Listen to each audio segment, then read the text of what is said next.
কেউফালে গুজৰি গুমৰি আহিলে বান উটুৱাই নিলেহি গাঁওখন সুখৰে ঘৰখন পলকতে উটি গৈ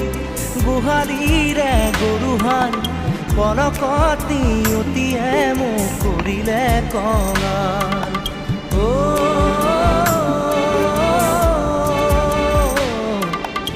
উটুৱাই নিলেহি গাঁওখন সুখৰে ঘৰখন কেউফালে গুজৰি গুমৰি আহিলে বান উটুৱাই নিলেহি গাঁওখন সুখৰে ঘৰখন পলকতে উটি গৈ গোহালিৰে গৰুহাল পলকত নিয়তিয়ে মোক কৰিলে কঙাল